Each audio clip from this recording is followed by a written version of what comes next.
Hello and welcome back to another legendary episode of the one and only Speculation Alley. It's your boy A-Bomb here, and of course with me as usual, my brother from another mother, Crypto Dilly. What's going on, brother? I keep on saying you guys got to get it straight. It's Professor Dilly, and I still introduce you as, God damn it, it's Professor Dilly. Get it straight. How's it going, brother? I'm doing good, man. Good week so far. I'm ready to just jump into another topic. Hopefully we can spin some wheels and get people thinking.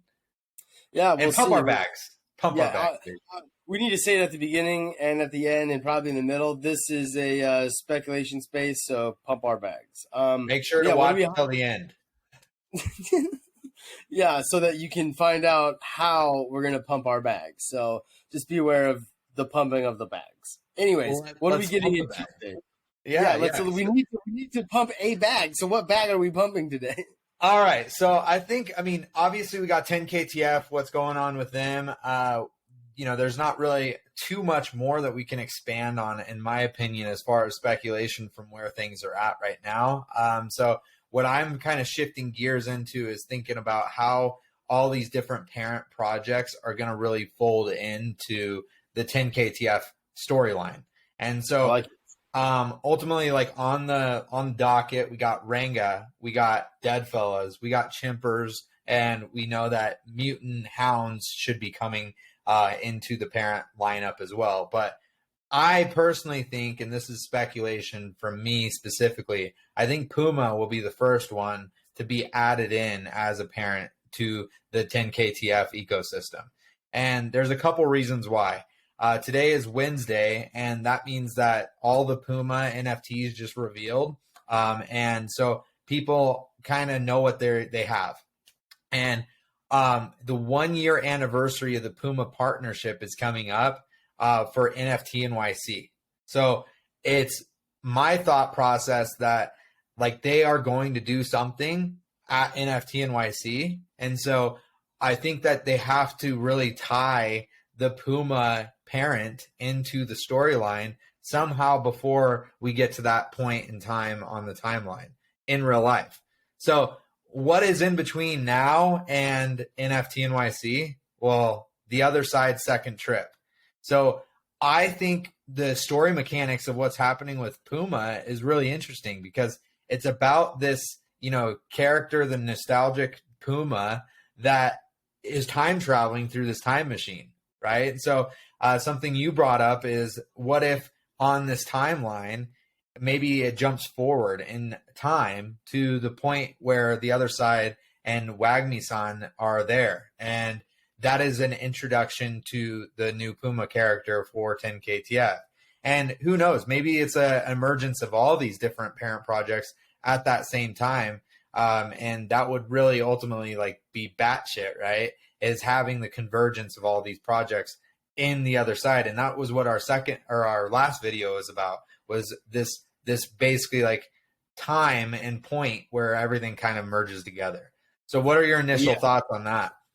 Yeah, I like it. And I kind of, and when you first said that Puma would be first to be involved then in the sense of PFPs that are going to be up next to be able to craft with 10KTF, I kind of was like, why? Because I don't really see how that makes sense if Ranga, Chimpers, and Deadfellas were previewed previously in tweets, but it actually does make a lot of sense because they did do the pop-up shop in NFT NYC with 10KTF and were giving out all those shirts, on top of the fact that they also have been talking, Adam Petrick's been on Spaces, saying how long they've been working with the 10KTF team. So that would make sense. And I think it also makes sense to see it happen in a way where Puma would want that big exposure in sort of that moment with the other side trip taking place. And if they got the opportunity to involve that with, because they obviously know Figgy, they work with Figgy. Figgy's working on the other side right now. So they might be able to say hey, can we get in on this next trip? So I could see that lining up, but let's get into the IRL stuff though, as well. What do you think though? Well, real quick. Yeah. I mean, I just think that Puma's a multi-billion-dollar company, right? So they have all this marketing money, and honestly, bringing them in, we know that there's the 10KTF Puma collaboration that's coming up too. And if our speculation's right, that those are going to be Puma blanks, how is that going to really roll out? And honestly, for me, I think it makes sense that at NFT NYC 1 year later, they're able to really like make that mechanic kind of come to life. So I'm hoping that something big happens for the other side and the way that Puma's integrated into that. But then also it kind of like segues into NFT NYC, where maybe we are able to walk into maybe like a Puma makeshift pop-up or something and make like our shoes there, or maybe we're able to see them on a screen or something. Like that would be an incredible experience for any Puma holder or even 10KTF. Yeah, that would be awesome. It would almost be similar to like the hoodies, right? Like if you got to see the digital version of your hoodie and then you got to see the actual physical version. And dude, I was just like looking, I shout out to Inktube Legend for helping me out do this 3D digital modeling of it, and just being a legend, being very kind about it. And I was sitting here taking photos of it, and it's crazy because the Onis, the way that they did the Onis with the whole face lining up and then part of that face still being on the sleeve, like, dude, these are just some sick designs. I can't imagine what they're going to look like on shoes. And like you said, being able to see that in person, like at a pop-up shop or something like that, that would blow my fucking socks off. I would be so jazzed just to even see the design. You know what I mean? Yeah, dude. And maybe one day I'll get my sweater. I mean, No, I'm still waiting on a charger and a sweater from the team. I don't know, Rug. dude. I'm like, hey, they closed my ticket, so I'm like, okay. They told me they were gonna send the charger. I didn't hear anything about the hoodie. And when I was there, when I was picking up my stuff, Bam Bam, bless you, Bam Bam, because I was like, hey, I'm missing a hoodie here. She's like, you got 2 hoodies? I was like, yeah, I got one for owning a Kagami, and then I got one for owning being an OG. And she's like, yeah, that makes sense. And I was like, speaking of that, I think it's really clever the way that 10KTF kind of like, whether it was on purpose or it wasn't, like the fact right. that they tied this into the lore, people like speculated that that would take place, but it actually happened where they did the whole play on the OpenSea royalties. And I think it was pretty clever in the way that the team did that. But you know, speaking of obviously in real life events, let's get into that.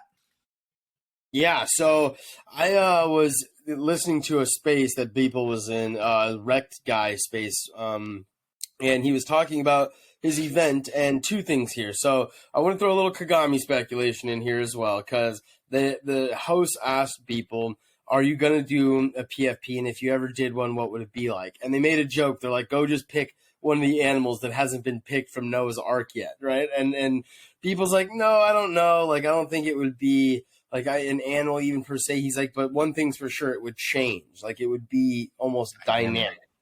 So, and we do know Kagamis are dynamic NFTs. So, just got to sprinkle that. Let's go. We got Beeples. Let's go. Pump our bags, baby. The hashtag speculation. Hashtag pump our bags. But the thing that they also got into was they asked about the event that he's going to be hosting at his warehouse. This like 50,000 square foot, just amazing venue that he's just built out with his brother. So he was talking about it, and he said, they asked, are there going to be any goodies for anyone that comes? Like, are you planning on doing any drops for anyone there? And he just said, like, let's just say you want to go. Like, it's going to be a good time. You want to be there. And I just thought of like the Beeple $1, art drop that he did, and like some of the physicals that he's done. And I could imagine Beeple doing something similar where if you're like the first 100, 500 people, I don't know how many people are going to this damn thing, but however many like he wants in the very first part for a drop, whether it be an NFT or it be a physical or both for that matter, I could see him doing something like that. And I'm very FOMO'd up for that. I think the people that are going are going to get something pretty awesome. So shout out to you. I think the fact that it opened the door, the Kagami, being a Kagami holder, like opened that door, it really opens a lot of speculation doors as well of what's possible. So, I mean, I don't want to get too ahead of ourselves, but I mean, pump our bags, baby. I got my Kagami. I'm ready. Let's go. Hopefully there's some beep shows, if you will. And, maybe they hand out some cool art, or who knows, maybe something else. I don't know.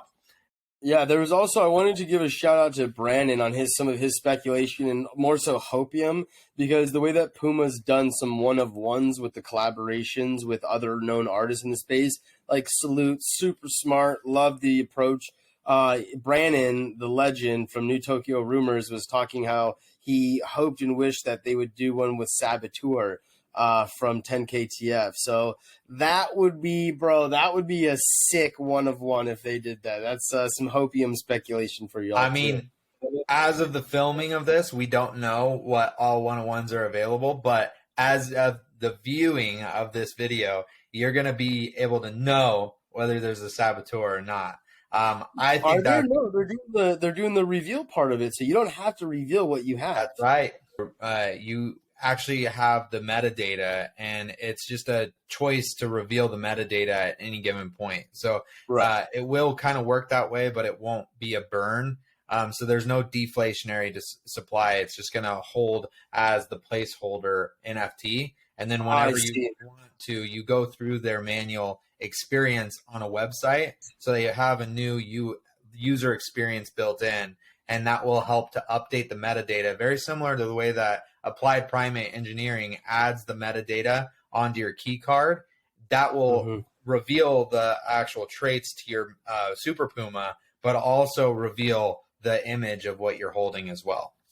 Yeah, it's a really cool mechanic. Also, last thing, Van Buren, shout out to that legend. He was saying, because I dropped some of what we were discussing with Super Puma and the collaboration thoughts with their whole record-breaking idea that we dropped in previous videos, and he sort of confirmed all of that, because when he was in line and NFT NYC, there was a journalist from a somewhat established journalist company. He said it was a prestigious one of some I don't remember the name. So they were doing a little bit of an article on the NFT space, and they were talking about Puma and specifically 10KTF, and how literally sort of what we were speculating, where they're going to have 2,000 blank slipstreams and they're going to print those and do all that IRL as well. That will happen. So that was some pretty nuts information as well. So we'll see. I don't know. Bomb on me after I did that speculation earlier on in the video. Now you hold out.